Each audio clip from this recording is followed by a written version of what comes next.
Was Jerry Lee Lewis arrested for the attempted murder of Elvis Presley? Who's shitting Axl Rose's OJ?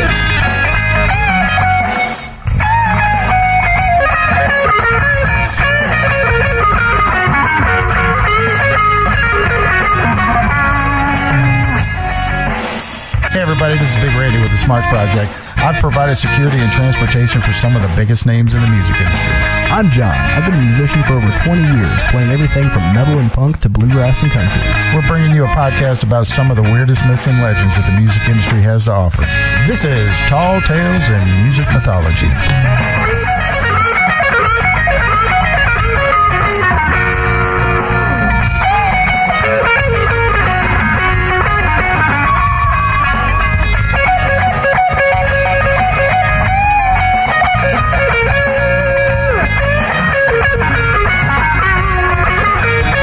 Hey everybody, this is Big Randy with the Smarts Project. Welcome to the podcast. Glad you took the time to listen to us.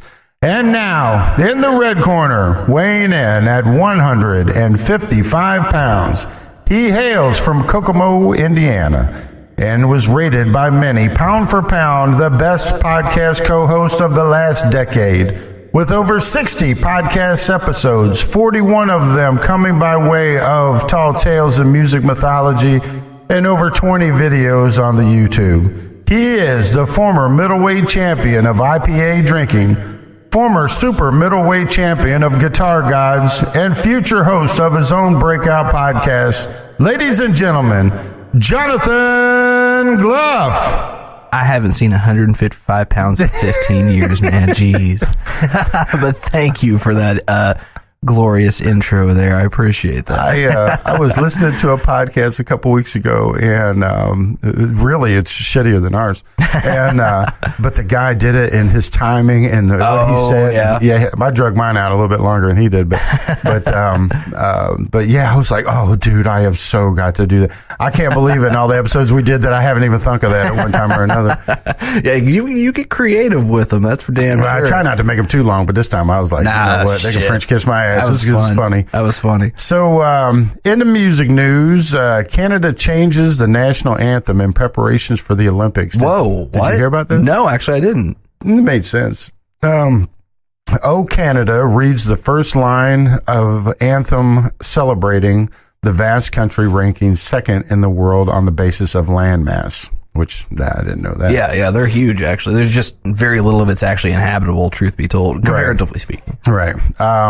It continues, our home and native land, true patriot love, and all our sons command, or at least it did until this past Wednesday when the second line was officially altered to read, in all of us command, which should be all of our command, right? I mean, that's weird. That's just awkward sounding. I don't even know if I'm qualified to read this, much less make a judgment on it. So that's kind of funny that happened because their Prime Minister, Justin Trudeau, got into some hot water this week for there was some lady speaking at some event he was at, and she said mankind, and he stopped her to say, no, it's person kind. And I mean, I'm not one to be bashing political correctness necessarily, but I mean, come on, man, that's person kind. Going a little. What about humankind or something? Yeah, that's a little too white knighting right there. And I'm a big fan of his. I dig the shit out of that guy. He's got some good policies. I will say that. But and not only that, I mean, he really connects with people. Yeah, he does seem like he really cares about Canada.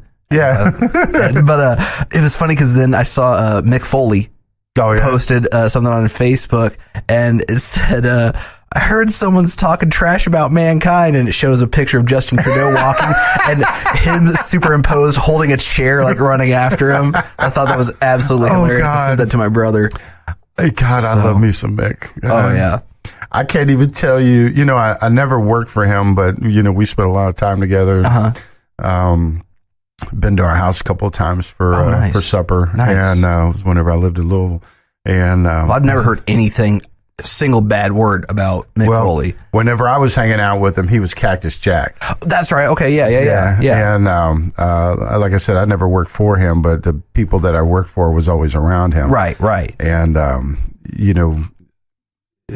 whatever security we did at the wrestlings, at the wrestling match, like in Louisville Gardens or wherever it was we was at.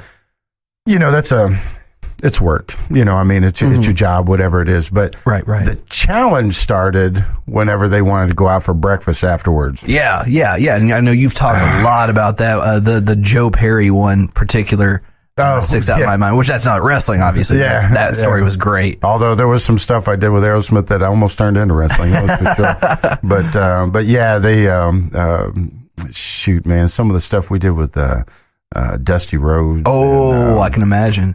Goldberg. Goldberg was the only one I ever did security for that they specifically told us, you are not security for him. You're protecting the public from him. Oh, I do not doubt that. And I tell you what, I was absolutely scared shitless of him because he's the real deal. No, absolutely. I mean, I'm not saying that he don't play the game on TV.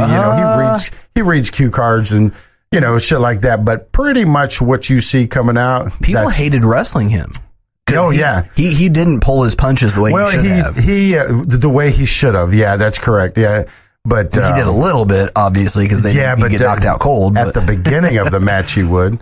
But, by the time you get the adrenaline going by the end of the match. That makes sense. Yeah, and he ain't no little dude, man. Luckily, most of his matches didn't last too long.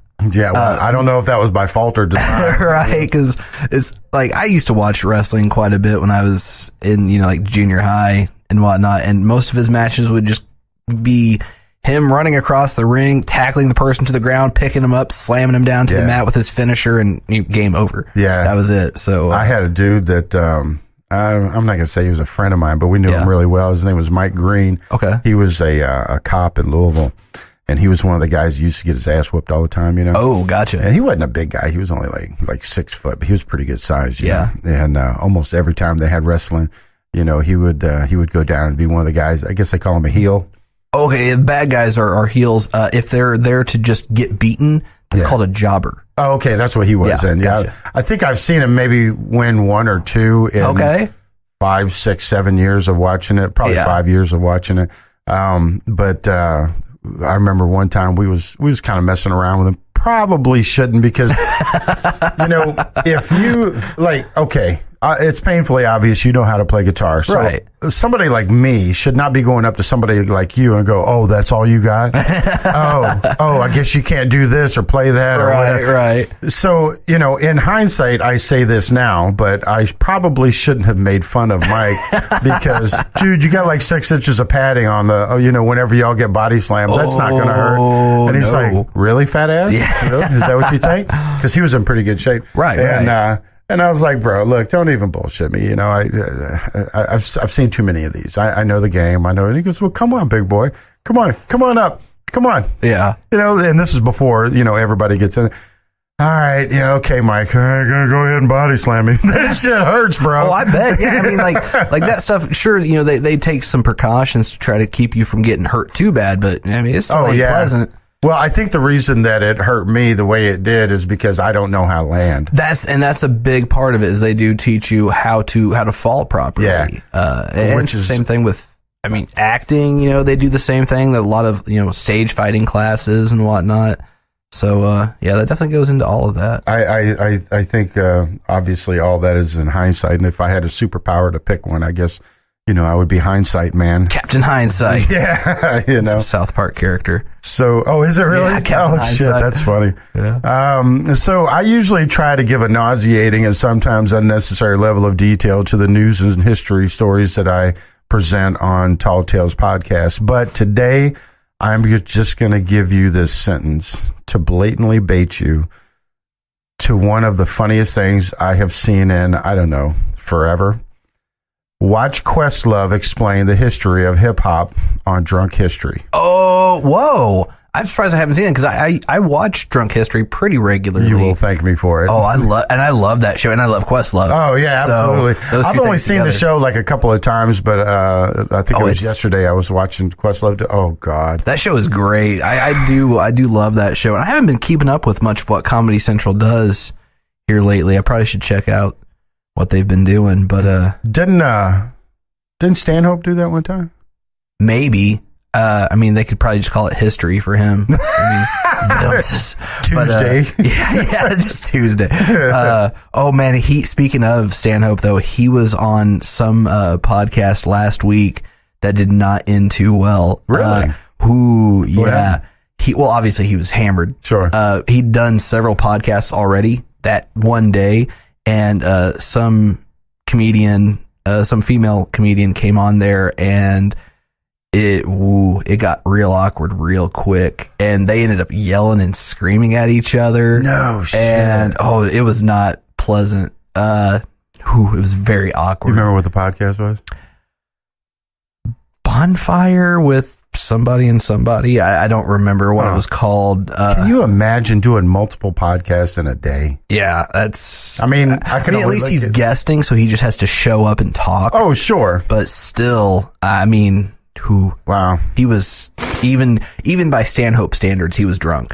I mean, even he would look back and go, okay, maybe I had a case or two much. Yeah, I mean, that's the hardest working liver in the galaxy. But that dude was trashed, and it.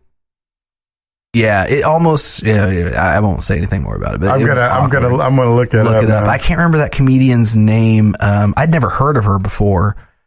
Her first name began with a Y, not Yvonne, but something along those lines. Yeah, check it out. I'll do that. So my story today is about one of my favorite characters in American history. He is indeed a character. Jerry Lee Lewis. Man. My love. Okay, one of my best friends ever. His name is Mike Kime. He got me into rockabilly back in the day. Oh, good stuff. And good stuff. Love rockabilly, psychobilly, all that stuff. Really good. Psychobilly.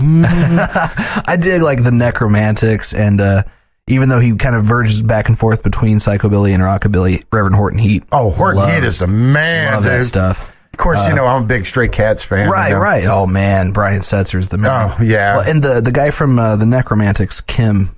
He's married to a lady who sings for another band that he's in called the Horror Pops, and they're kind of more on.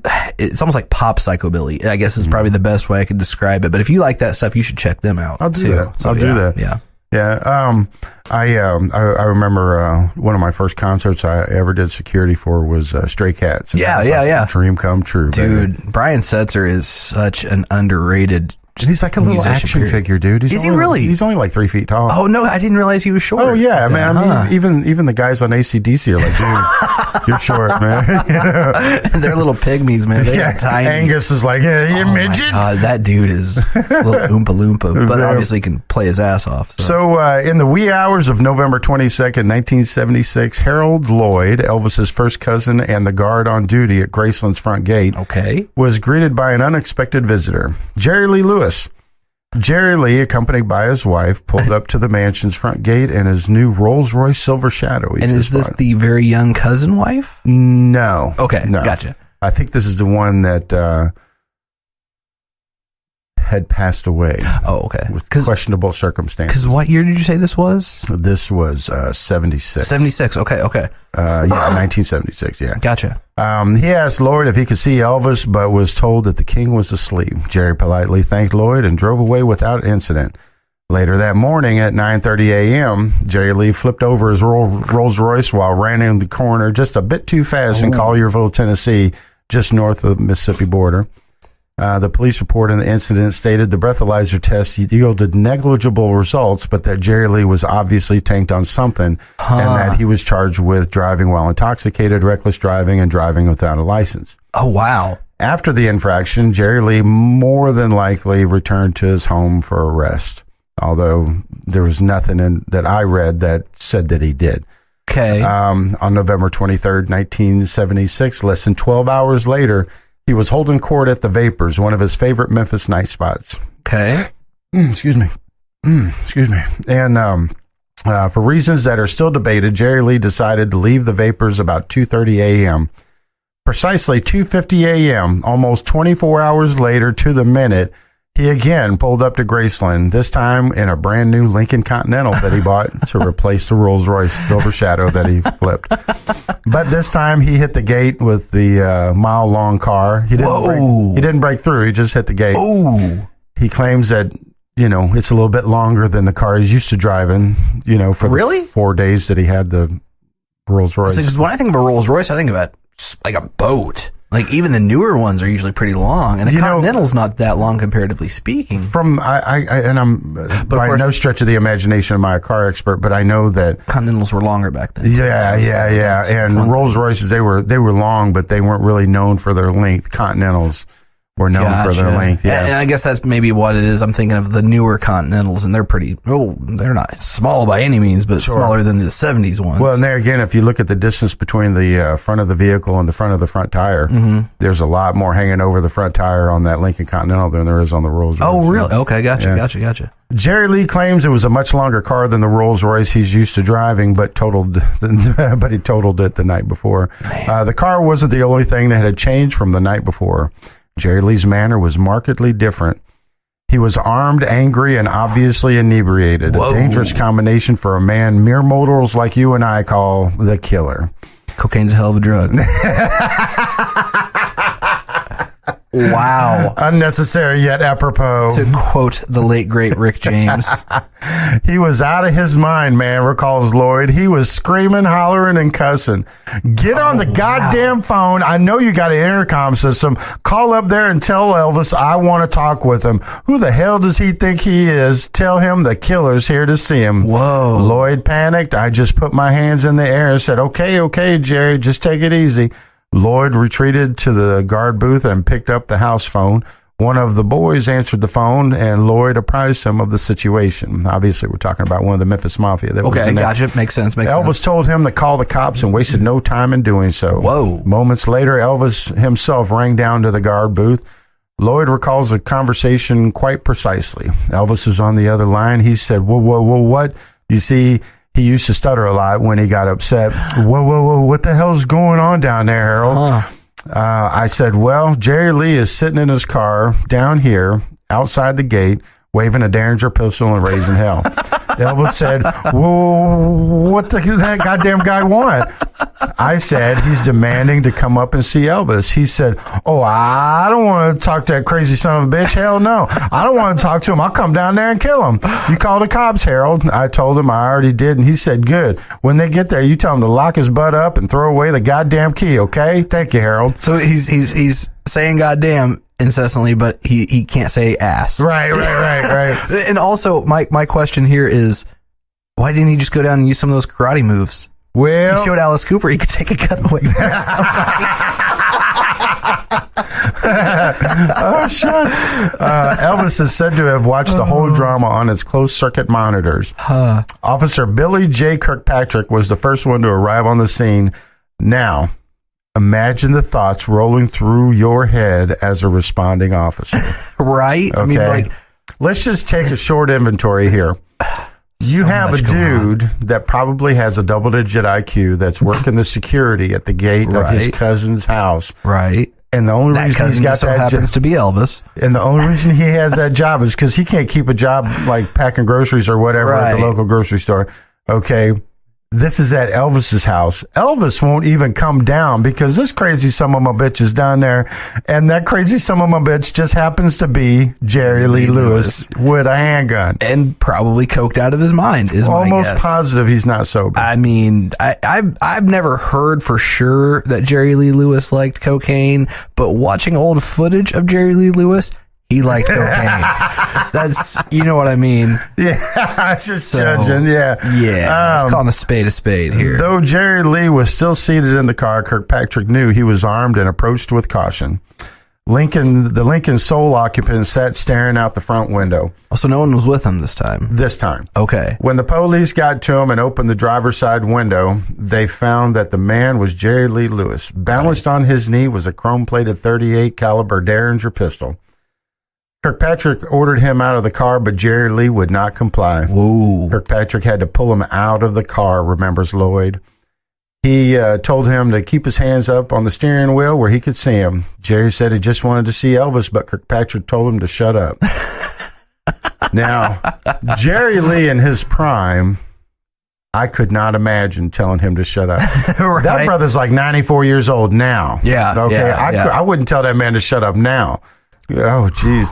Now, Jerry, he had tried to hide the pistol by putting it between his knee and the door. But when Kirkpatrick opened the door, the damn gun fell into the floorboard.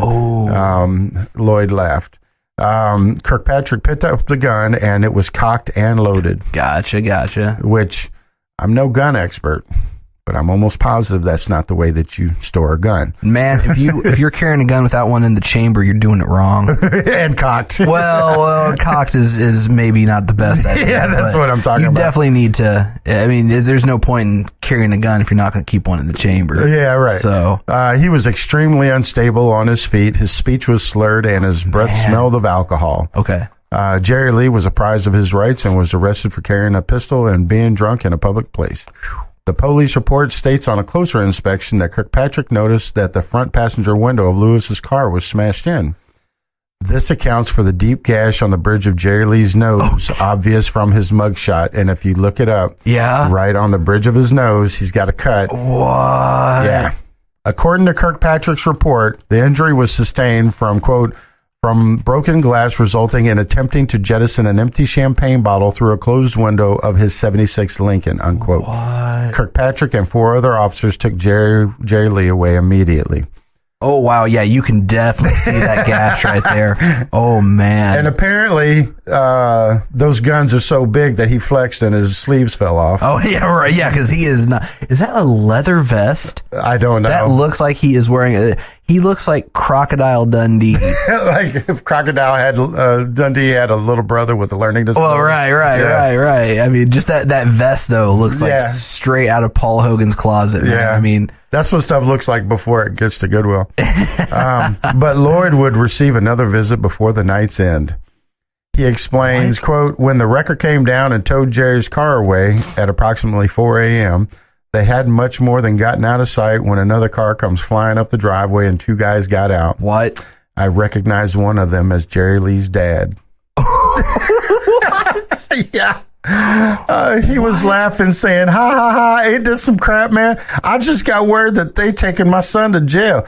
This guy with me right here just got me out of the Hernando jail. I just got out, and Jerry Lee done gone ahead. Wait. Jerry Lee Lewis's dad just got out of jail. This is a country song. Jerry Lee Lewis's dad made Jerry Lee look like Bob Ross. Oh, really? Yeah. And then you take into consideration his cousin, Jimmy Swaggart, the pastor. Oh, and Mickey Gilly. Oh, Mickey, really? Yeah. I didn't realize Mickey Gilly was related to him, too. Yeah, wow. Yeah. I got something about that at the end of this. Okay. Sure enough, Elmo Lewis, age 78, no less, was arrested at 7:30 p.m. on the 21st for speeding and driving while intoxicated. His name was Elmo? Yeah. That's awesome. I think he was pretty tickled, too. He spent 2 nights in jail and failed to make a court appearance scheduled for the morning of the 23rd, like father, like son, I reckon. Now, in a twist to the story, this is Jerry Lee's account. Okay, and I'm curious to hear where this murder charge comes in too. I'm very curious about this one. Here's Jerry Lee Lewis's own account of what happened, as related by Kay Martin, the president of the Jerry Lee Lewis fan club. Okay, and apparently, I'm under the impression that he had told her personally his side of the story. Okay, and mind you, as I'm reading this whole thing, that she said she was very, very pissed throughout this whole thing. At him? At the dude that wrote this article that called her about his side of the story. Okay. Gotcha.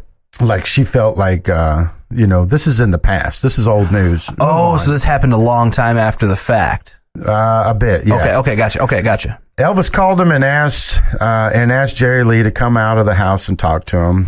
Jerry was out of town, and by the time that he got to Elvis's house, it was much past when Elvis had expected him, and Elvis went to sleep. Gotcha. Jerry had driven up after the sheriff from Mississippi had given him a brand new handgun at the Vapors. Wait. A sheriff gave Jerry Lee Lewis a gun. Uh-huh. That probably wasn't a smart move. Or true. Oh, okay. Even better. But since I'm not saying it didn't happen, I'm just saying it seems kind of odd. Of course, I wasn't an adult in 76, so. Right. Plus, I mean, you said it was in Mississippi? This is in Memphis. But do you say the sheriff was from Oh, the sheriff was in Memphis. The sheriff from Mississippi was at the Vapors in Memphis. Okay, gotcha. Okay, gotcha. But since Jerry did not have a permit for a concealed weapon, he had it on the dashboard of his car, as the sheriff had supposedly suggested. Okay. The guard at Graceland asked Jerry what he was doing with the gun, and sarcastically, Jerry said he hadn't brought it to kill Elvis, so the guys should chill out. So wait, he said he had brought it to kill Elvis? No, he says I didn't bring it to kill Elvis, so just chill out. Still, telling someone, "Oh, hey, I'm not planning on killing anyone with this gun," is not a smart move. I know what it looks like. Oh, this little guy here? I wouldn't worry about that little guy. Oh, me being crazy and drunk? Oh, no worries. Yeah. Man. So he didn't chill out. He called the cops. I don't think Jerry has a chill mode. He has no chill. That switch does not go to chill. Jerry, he must have lost it in like a car accident or something. Jerry Lee was pissed off, but the gun stayed on the dash the whole time. The situation blew over because it was the tempest in a teapot. The sheriff who had given Jerry Lee the gun cleared it up too. Linda Gale, Jerry Lee's youngest sibling, interpretation of November 23rd, also tells a similar story. Jerry Lee admitted to me that he had been partying and drinking and that he was a bit out of it, Gale recalls. You think? But he swore his intentions were good. He's very misunderstood, you see. I'm sure that he's misunderstood to a certain degree. I don't know if we're talking about this degree or not. I don't think so. And I love me some Jerry Lee. I ain't even talking no shit. No doubt. The man's a legend. It's a shame, really, by Linda Gale's account. It was Presley who wanted to see Jerry Lee, and there was multiple accounts of that's really the case. Okay. Did Elvis even say that too? I didn't read anything that Elvis said that, but I did read some Elvis's people said that. Okay, gotcha. He was depressed and called over to the Vapors, hoping that Jerry Lee would come to Graceland and keep him company. She insists that Lloyd never even informed Presley of Jerry Lee's arrival, and that Jerry Lee grew belligerent only because he feared for what Presley might do if he didn't see him, insinuating that he might kill himself. Right, exactly. Okay. Yeah. I believe really and truly that the people who were associated with Elvis at the time were trying to manipulate him. That is an almost proven fact. Trying to manipulate Elvis? Yeah. Oh, yeah, no doubt. One of the things in multiple interviews that I watched, video interviews with Jerry Lee is that, whenever you think of Jerry Lee, who do you think, like whenever you think of Jerry Lee Lewis, do you think of Jerry Lee Lewis and somebody else? No. It's always Jerry Lee Lewis? Okay. Whenever you think of Elvis, you think of Elvis and the Memphis Mafia. Right. Or the Colonel or whoever. Right. His father or whatever. Well, he was supporting a whole shit ton of people. Yeah. Oh, absolutely. And most of them really didn't have no real job. You got Red that was in charge of security, but he was a legit security guy. Yeah. Had a lot of yes men and a lot of just coattail hangers. Yeah. And just leashes on Elvis, man. Multiple accounts. Most of them I read and heard from Jerry Lee, but even on some of the people that were not on either side, they were saying, can you imagine what's going through these people's minds whenever they hear Jerry Lee's coming in? And of course they're thinking, wait a minute, Jerry Lee doesn't depend on anybody. He doesn't have anybody riding on his coattail. Right, no. We could get shit canned right now. We might actually have to go out and get a real job, pay bills and shit, Yeah. So he was supporting all of them financially, and it was in their best interest to keep him isolated. Linda Gale continues, Jerry really had no motive to lie. Right. I agree that. Yeah, I can definitely believe that. Why would he leave a place where he was having a perfectly good time and go down to Elvis's house and make a scene? Because drugs. It just doesn't make any sense. He had a whole entourage with him and a couple of girlfriends, and they were having a great time. There was no reason for him to go down there other than that he was concerned for his friend. Linda Gale remembers Elvis and Jerry Lee's friendship, which I did hear that they were really good friends. Gotcha. And I think I've even heard that before, if I'm not mistaken. And it makes sense because they both kind of, rose to popularity in a similar time. Yeah. She speaks of their mutual respect for one another and tells stories of them riding motorcycles together and even going on double dates. Now, with that being said, can you imagine being the girls going out on a double date with Elvis Presley and Jerry Lee Lewis? Right. Holy shit. That would be the only equal I can think of is two girls going out with like Justin Bieber and Kanye. I mean, really, I mean, that's the, the modern equivalent, those two guys really did love each other. She says, I do believe my brother just wanted to check on Elvis.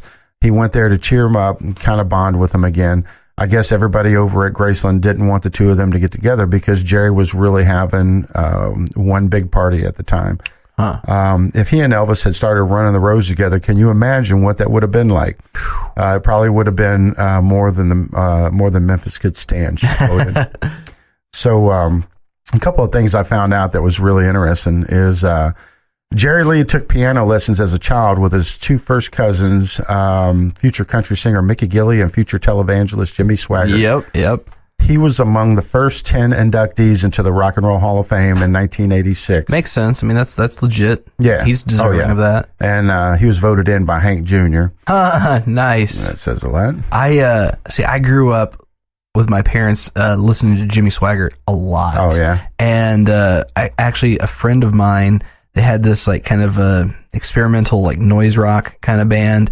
And they used a sample of a Jimmy Swaggart sermon. It was something about like the rock and roll music is of the devil himself or something like that. Saying like that. Yeah, no doubt. But that just always stuck with me. He got a Grammy Award for Best Spoken Word or Non-Musical Album from interviews from the class of 55 recording sessions in 1986. I never heard of that. That's really good. I mean, I'll have to check that out. That sounds very interesting. That started out as, and I don't have it memorized. It's been a while since I've listened to it, but they have interviews with a lot of people, and it kind of started out making you think like it was going to be like a tribute to Elvis. Okay. But then maybe about a third of the way through, then they just started telling stories about like what happened at Sun Records. And that's awesome. Dude, it was so good. That sounds I'll definitely have to check that out. He was awarded, hang on, I lost my place here.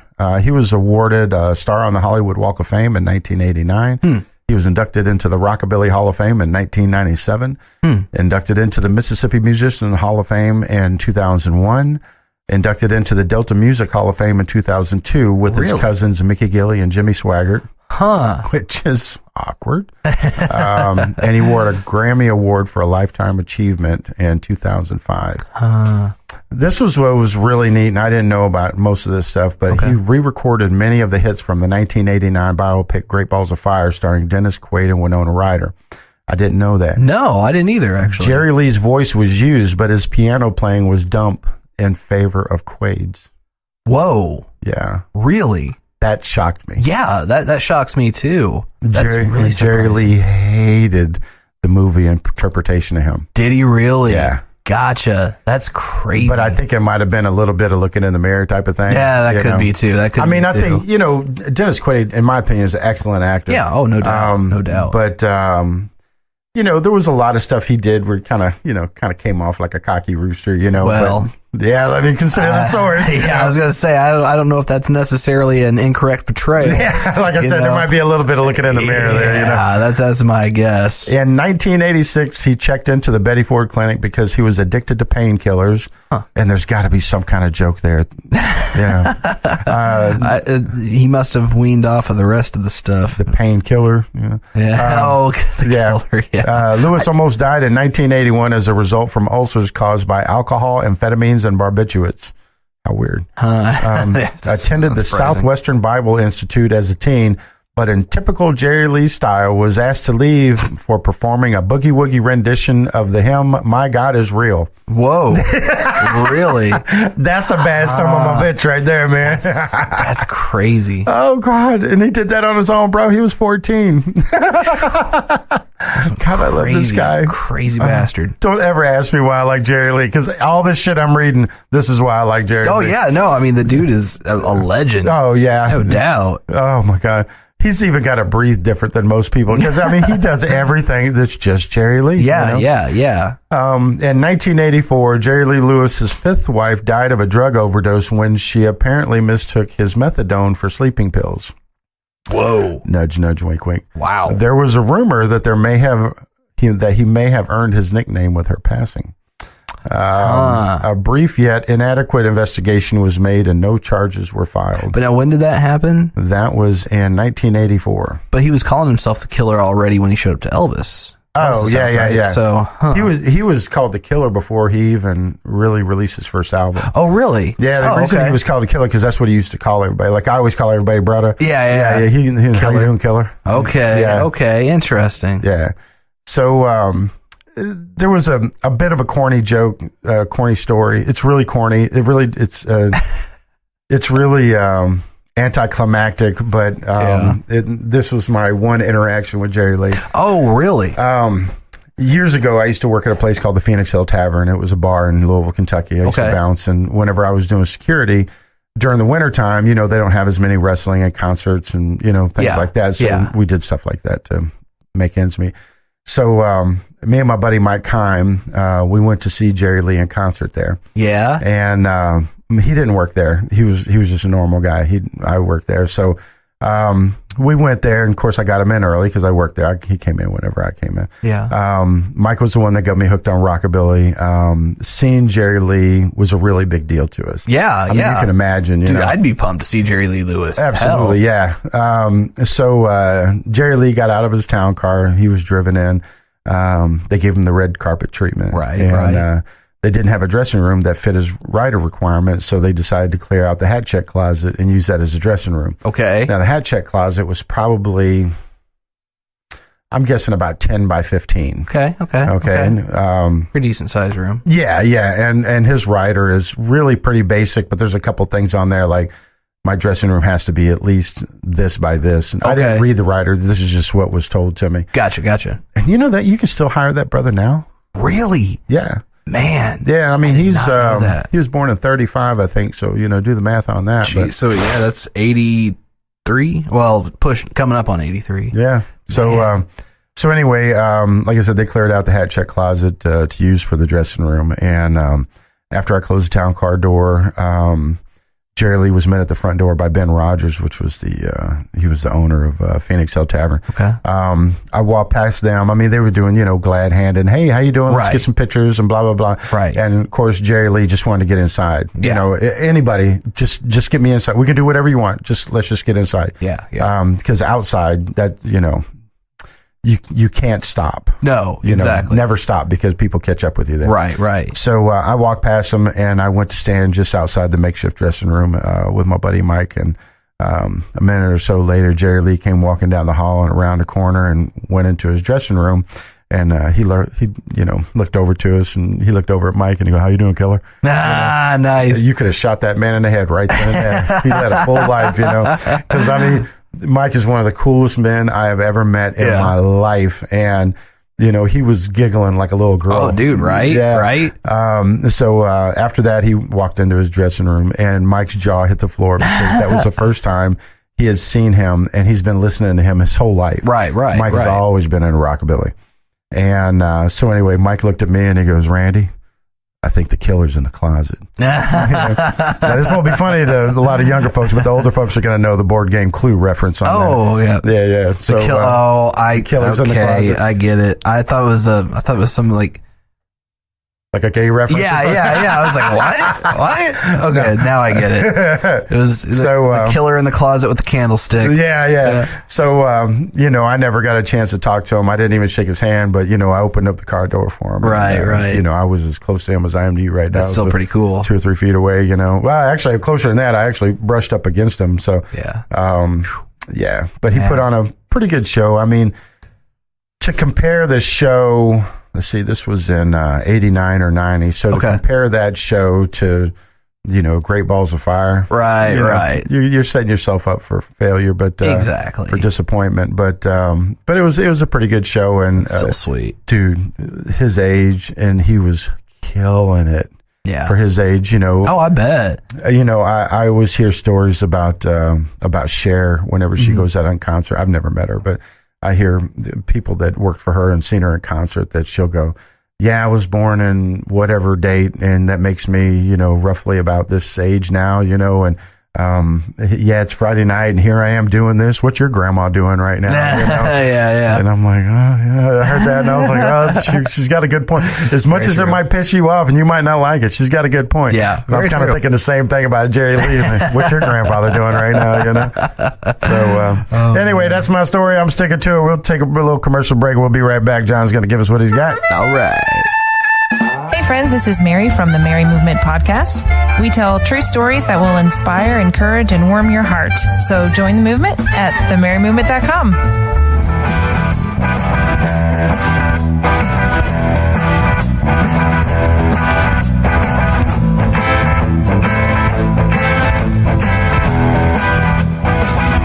All right, and we're back. So, a little bit of a kind of a lead into my story today here. In late May of 2014, there was a chart released detailing the widest vocal ranges of many famous singers, okay? Oh, and widest? Yes, the widest vocal range. So as in like from... WIDEST? Yes, oh, okay. Yes, widest, not whitest. Yes. The most Caucasian. So, but this list, I remember when it came out, was very controversial because it listed Axl Rose as having the widest vocal range by a fairly large margin. Prince and Mariah Carey. I think Mariah Carey was number 2 on it. Prince was number 3.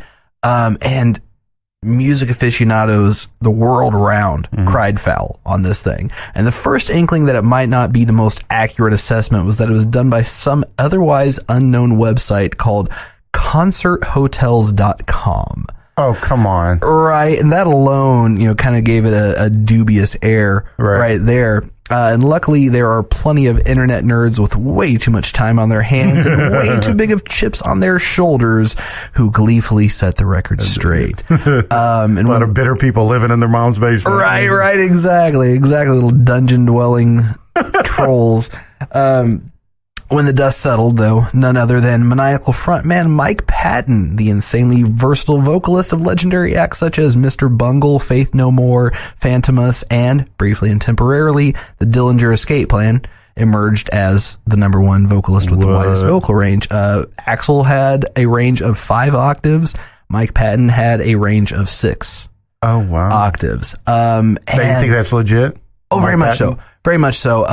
Because they literally analyzed it. Right. And they would even give you like, hey, this is the lowest note that they've ever hit on a professional recording, and this is the highest note. So this isn't dubious. This is like electronically they have proven by numbers. Correct. I see what you're saying. Right. The original ranking though was, how do I say this? Just kind of looking at more mainstream stuff, and not everything. You know what I mean? It was just well-known artists and not everyone, right? More or less. And so Axl actually ended up dropping back to 4th place. Oh, wow. As Diamanda Gallis and David Lee Roth took 2nd and 3rd places, respectively. I know, right? And so, like Diamanda Gallis, like that doesn't totally surprise me. She's got a wide range. Know who that is. Right, yeah, not very well known. Right. Not very well known. But David Lee Roth definitely surprised me. That one's kind of surprised. Now, I think that he's got a pretty wide range, but to be up in that kind of category, I don't know, man. Yeah, exactly. Because like when I certainly don't think of extreme vocal range when I think of David Lee Roth. Yeah. High kicks and stuff like that. Yeah. Right. Then again, I can't say I've ever listened to a Van Halen song for the vocals. I think that listening to Van Halen for the vocals is like listening to Stevie Ray Vaughan, ZZ Top, or Eric Clapton for the vocals. You know what I mean? How dare you? I mean, you listen to Van Halen for the guitar. At least that's me. I'm not insulting David Lee Roth by any means. How dare you? Take it back. No, absolutely not. Emphatically no. I'm just saying, like, you don't, he's always, even though he was the front man, he was always second fiddle to Eddie Van Halen. I mean, Eddie Van Halen's the focal point of that band. But I mean, the vocals, whenever he was on, that was like, and I love me some Sammy. Right. Don't get me wrong, and he brought his own little, flavor and, feel to it. And it was definitely a good thing. But to listen to like Diver Down or 1984 and not listen to it for the vocals, how dare you? Nah, man. Guitar guitar all the way. Eddie Van Halen is a legend with that. I'm not taking anything away from that, but I mean, that's a good pairing, man. I'm not saying it's not. But yeah, like I've never ever listened to a song and be like, man, listen to that dude sing. You know what I'm saying? That's not an insult to David Lee Roth, because the dude is a great vocalist. Absolutely. I am not, and Sammy Hagar as well. Sure. I'm not saying that. It's just, I have never been like, man, you know who I want to hear sing? David Lee Roth. Again, just stating, maybe that's me as a guitarist more than anything. I don't know.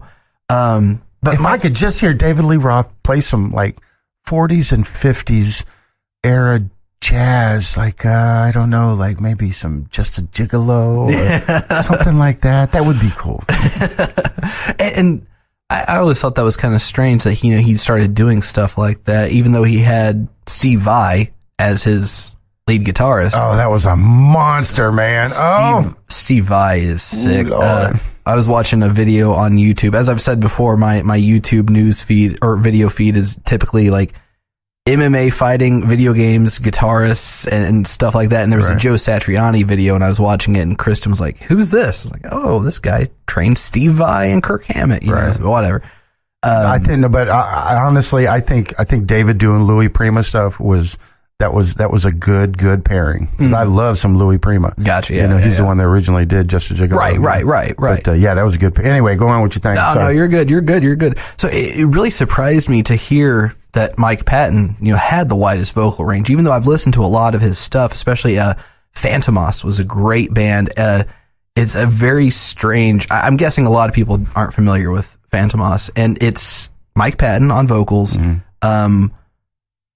Buzzo from the Melvins on guitar, and Dave Lombardo from Slayer on drums. And there's no real lyrics in the band. Mike Patton just writes what he calls baby talk. It's just like a nonsensical vocal melody, and really it's just him screeching over the music for the most part.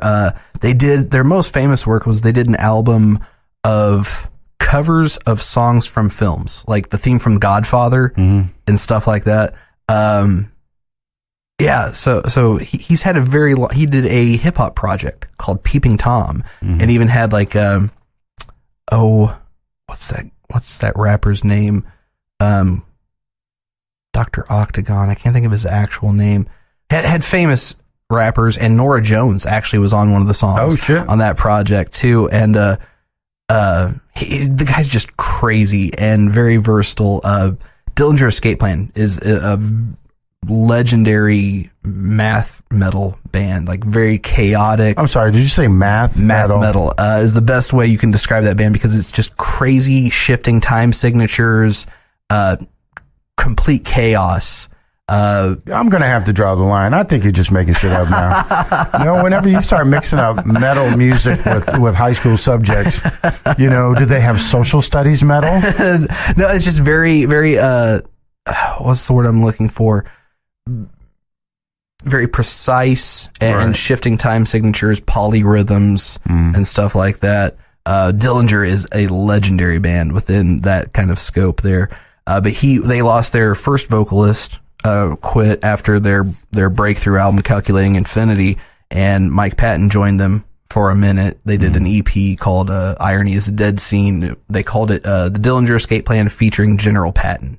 Oh shit. And they did that EP together, and then they got their current vocalist after that. So anywho, I digress a little bit there about Mike Patton's long and storied history as a frontman for very versatile projects like that. So anywho, back to the whole vocalist thing. Like, internet nerds have been responsible for coups such as this before, as overthrowing Axl Rose. I can remember that same year, 2014, a user posted a graph of various rappers' vocabularies to the hip hop heads subreddit. That was a big thing. Yeah, exactly. And the graph listed the number of unique words that it was a few dozen rappers, probably about 3 dozen rappers, used. And users complained that just like this concerthotels.com list, it only used mainly mainstream rappers. Right. So after adding a few of the more underground rappers like Brother Ali and Aesop Rock, A$AP Rock easily took first place by a margin of nearly 1,000 words. Shut your face. I mean, it was big. The second place was GZA from Wu-Tang Clan. Wow. Didn't see that one coming. I know, right? But actually several members of Wu-Tang and Wu-Tang itself and GZA and RZA were all at the top. Right. And then A$AP Rock beat them all by almost 1,000 words. Fun side note here, A$AP Rock's total number of unique words was 7,392. Mm-hmm. DMX brought up the rear with a paltry 3,214 words. Oh, shit. I would like to know if unique dog barking noises were used, though. Oh, shit. So in that list, in the first or the second, they're bringing up old school guys, too, like Q-Tip and Nas. Yeah, man, everybody. I mean, I'm talking back to Run DMC. Was on there, which they were kind of towards the middle. I think they had around 4,300 or so. And this guy had various criteria. It was the first 35,000 lyrics that a rapper had, so that way he could compare, an older rapper with, a very long career like Jay-Z or something with a newer rapper like, say, Drake or something like that. So yeah, that was an interesting kind of thing. It was strange that those two things happened at the same time, where an initial polling comes out and then it gets overthrown by some new material. ConcertHotel.com, they're crazy folks, man. They do shit like that. And see, I didn't even remember the name. Right. I had to look that up when I was researching this. I was like, what the hell was the name of that place? Somebody just called up GoDaddy. I don't know. What do you got that's available? I don't know, man. Cause I was expecting it to be, some like Rolling Stone or something like that, like a somewhat famous music publication. It's like Concert Hotel. Who the hell is that? Like, and why would you pick that name? Yeah, I have no idea. But so, in regards to Mike Patton dethroning Axl, in this case, this wasn't the first time the two had crossed paths on, shall we say, less than friendly terms. What? So, yeah, I'll get to that. A little bit of backstory, though, about Mike Patton's most well-known project, Faith No More, with whom he was on tour with during this supposed OJ incident.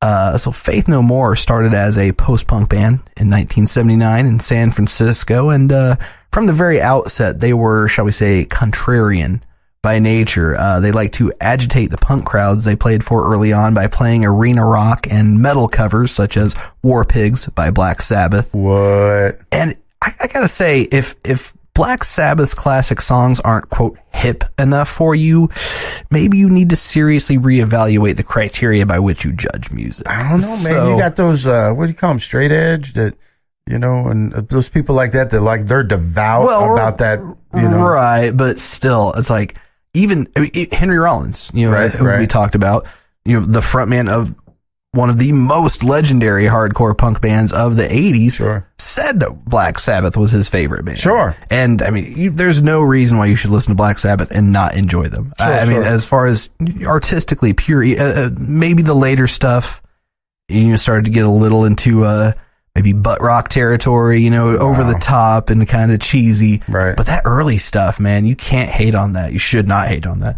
But then once their crowds began being populated by more and more metalheads, as they started to get some fame, through heavier rock and stuff like that, they began playing a very faithful cover of the Commodore's Easy to spite them. You need to stop.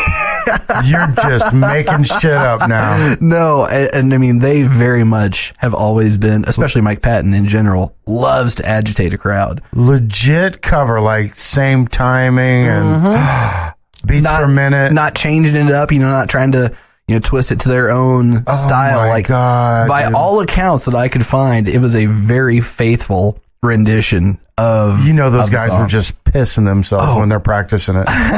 With laughter. Oh, yeah, that's what I'm saying. Oh, this is going to be so good. Oh, God. So the fact that they ever became a commercially successful act at all is directly in spite of their best efforts. In the face of. Exactly. So the band changed, their lineup changed quite a bit throughout the years. They were roughly a band for about 20 years. From 79 to 98 is when they initially broke up. And then 18 years after that, they released an album. So what was that? 2016? Something like that. They came out with a new album. But so again, by and large, just those 19 years there. One of their first lineup changes, though, came in 1983 when their original frontman Mike Morris left and was replaced by Chuck Mosley. Mosley himself then left in 1988 to be replaced by then 20-year-old Mike Patton. And actually, Chuck Mosley recently died late 2017 of a drug overdose after struggling with addiction for most of his adult life. So I remember when that happened, I was not familiar with any of his material. I only knew of Faith No More from their 1989 album, The Real Thing, which is when they had the big commercial breakthrough with that song, Epic. Yeah. That's how I know him. Exactly. That's how, probably 99% of the population who's ever heard of it. That's crazy bomb song. Yeah. Oh yeah. God. And so at the time, Patton was still fronting his very eclectic, I don't even know how to describe Mr. Bungle. I could jokingly call them like kitchen sink metal, just because it's super avant-garde stuff, just throwing everything in there. I mean, it's DIY. Right. Really weird stuff. But he actually later got that band signed to Warner Brothers Records due to Faith No More's success. Right. So, needless to say, Mr. Bungle did not last very long on a major label because if Faith No More struggled to find a commercial audience, Mr. Bungle had no chance of that ever happening. But Patton's debut with Faith No More, the aforementioned 1989 album, The Real Thing, sold 4 million copies on the strength of that breakthrough single Epic, while earning critical acclaim as well as that commercial success. Yeah, no doubt. Even before the success of The Real Thing, though, the band had already done some stadium touring with Metallica because guitarist Jim Martin and drummer Mike Borden went to high school with late Metallica bassist Cliff Burton, R.I.P. in peace. Insert the wrong kid died here joke about Lars. Oh, shit. Boom. But so Jim and Cliff even played in a band together in the early 80s called Spastic Children. That's spastic with a K, not a C. Of which live footage does actually exist. You can find it on the YouTubes. I'll be there. So very interesting there. And James Hetfield appeared in numerous press photos wearing a Faith No More shirt during the Chuck Mosley era. It was around like 86 or 87. Right. Was when he was wearing the shirt. And then in 1989, Faith No More joined Metallica for 14 stadium tour dates. So, boy, all I know is that one song, but I just can't see them playing with Metallica. I mean, they had, the heaviness there. Yeah, I'll give you that. But it definitely a very different style because, Faith No More kind of incorporated a lot of funk elements into some of their stuff. Yeah. And to a degree, punk ethics and punk and vibe as well to some of the songs too. So, and I mean, thrash metal, Metallica's forte, was very much born of British heavy metal, such as like Judas Priest and Iron Maiden, Diamond Head, King Diamond, bands like Merciful Fate, and punk. So, I mean, that's really how thrash metal was born. No kidding. Okay. Was, you got the speed and the attitude, I guess, so to speak, of hardcore punk, and, with the musicianship of the new wave of British heavy metal. Right. So, it kind of makes sense in that regard. It's two heavy bands, because Faith No More is very hard to classify, honestly, as a genre. But they have a heaviness to them. No doubt. So cut to 1992. GNR had just released Use Your Illusion, and we're getting ready to tour with Metallica. Slash and Axl had both been very vocal in their praise of Faith No More's breakthrough album and Mike Patton's vocal prowess in particular. In fact, Faith No More lamented a poster campaign during their 1990 European tour. Apparently, there were just posters all over the place with slogans such as, and this is supposedly a direct quote from one of these posters, Slash says, Faith No More is fucking brilliant. Oh, wow. And the band were still touring in like shitty vans at this time. And Mike Patton himself said he wanted to tear down every one of those posters that he saw. Really? Yeah. Just cause again, it's kind of, that DIY punk ethic. Oh, it's yeah. Like, we don't want somebody, making don't be too hard. Yeah. We don't want somebody. Try hard, that's what it is. Right. We don't want somebody making our name for us. We want to make it on our own. Yeah, that's respectable. I get that. Right. Yeah. Exactly. Regardless, since Axl at the time claimed he only enjoyed Jane's Addiction, Nirvana, Soundgarden, and Faith No More out of all the then up-and-coming bands, and since the band had numerous ties to Metallica, they were selected to open for the GNR Metallica tour in 92. Wow. To say things did not go well right from the beginning would be a massive understatement. Oh, no. The band were very vocal about their displeasure with the tour. GNR as a whole, and in particular, Axl Rose himself. The complaining was done on stage by Mike Patton and in press interviews with Mike and with bassist Billy Gould. Mike Patton would also occasionally urinate into the monitor that Axl would later be using that night. Oh, shit. And he also gave the same christening to cue cards that Axl would use for songs such as Sweet Child of Mine. Wait a minute. Right. At that age, he's using cue cards? I know. And Dude, we're not talking Dean Martin. No. We're talking, Guns N' Roses is only now, at this point, 5 years removed from Appetite for Destruction, because that came out in 87. Yeah. And yeah, he's using cue cards. Given Faith No More's punk underpinnings that we mentioned and the DIY ethic that often accompanies it, that's not terribly surprising that he would look down on someone using cue cards. The conspicuous consumption of GNR, along with their over-the-top debauchery, is pretty antithetical to a lot of punk ethos. Right. So needless to say, this whole thing did not terribly surprise me. At one point, though, Axl finally heard about all the shit-talking the band was doing about him, and in the press as well as on stage. Obviously, he knew about the on-stage shit-talking, but it takes a while sometimes for the press shit-talking to show up because it has to be published and edited and all that good stuff. Right. So he sat the band down and had a roughly hour-long talk with them. Guitarist Jim Martin, the only self-proclaimed metal fan in the group, was the only one who really wasn't guilty of bad-mouthing anyone in Guns N' Roses. But strangely enough, by all accounts, Axl was pretty cool about it.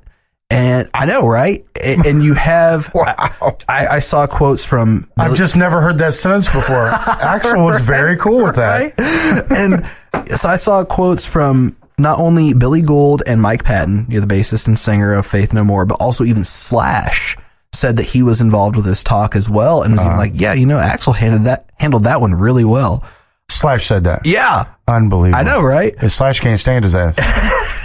Not too many people can. But Axl seemed to be more hurt than angry since he was legitimately a fan of the band. So the band backed off for a bit, although the truce wasn't really permanent. So did the OJ incident really happen? Well, given the confirmation of the urinary flourishes, one would sure think so. Even That's more beautiful, man. I do what I can, man. Even more so considering that a book detailing many of the highlights or lowlights, depending on whom you're asking, of the tour, Rockstar Babylon by John Holmes, no, not that John Holmes, right, claimed that Mike, quote, shat in an orange juice carton, resealed it, and put it back in Axl Rose's personal drinks vending machine. I think the real takeaway here is not just the shitting in an orange juice carton, but the fact that Axl Rose had a personal drink vending machine. What?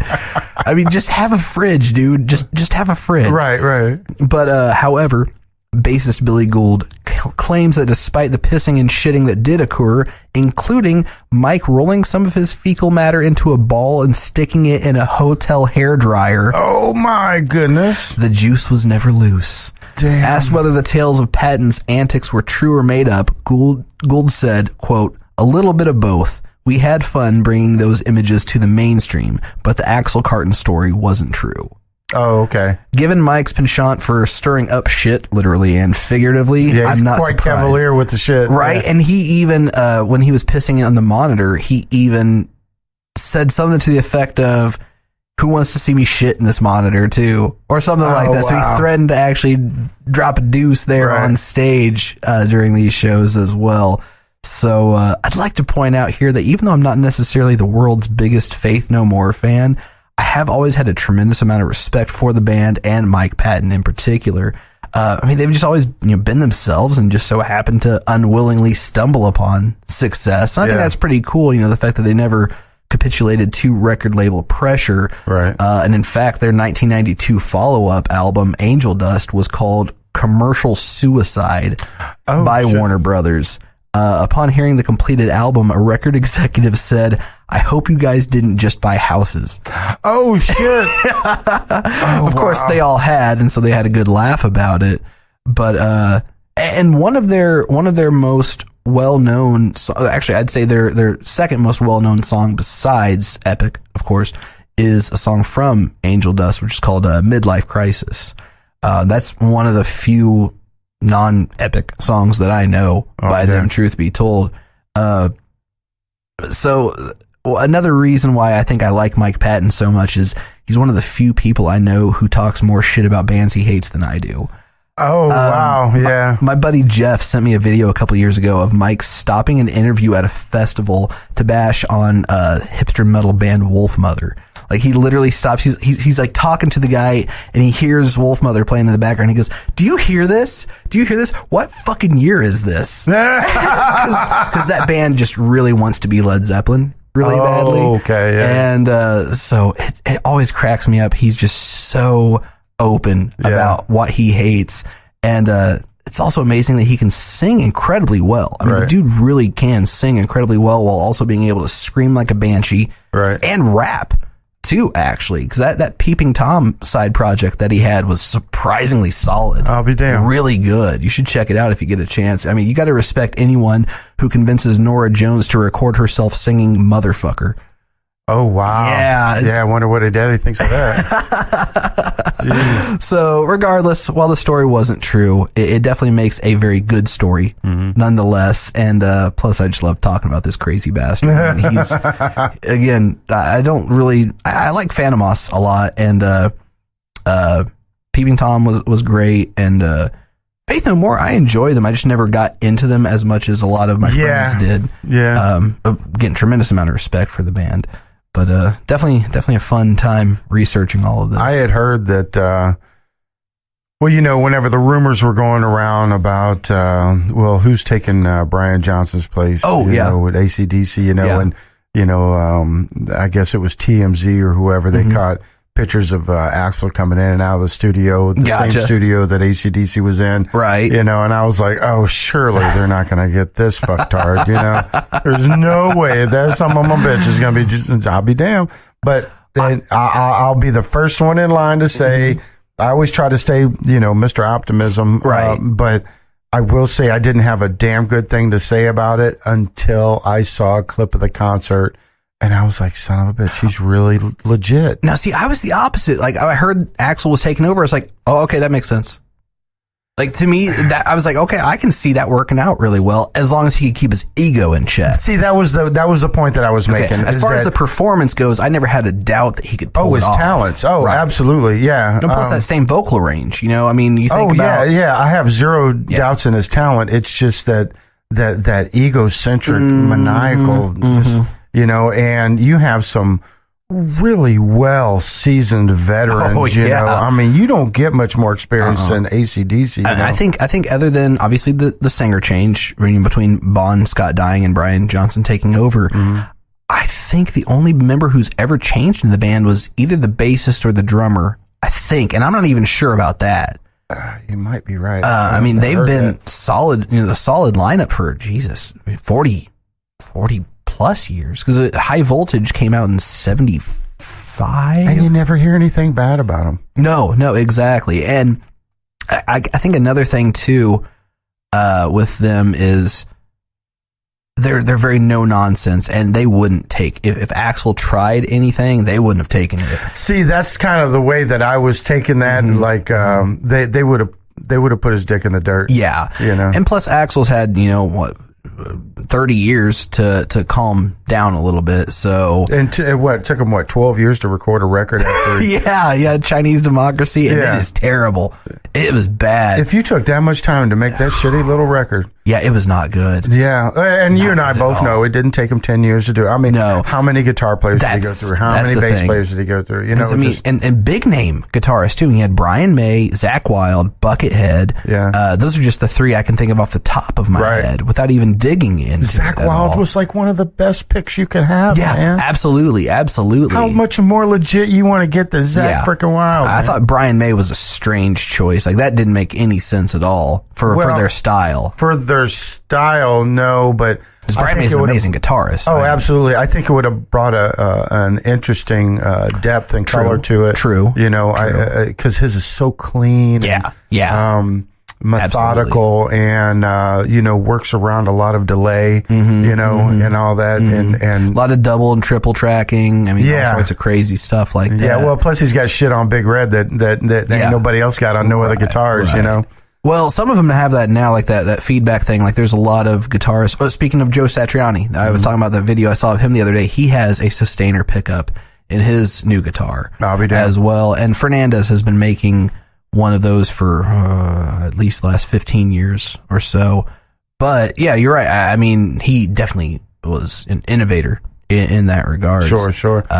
So there was so much possibility for Chinese democracy that, you know, the potential. I mean, you had guitarists beating down the door to want to play with him. Yeah, you know, the greatest musicians in rock history. You know, he had right at his fingertips, and he just pissed it away. Oh man, it's so bad.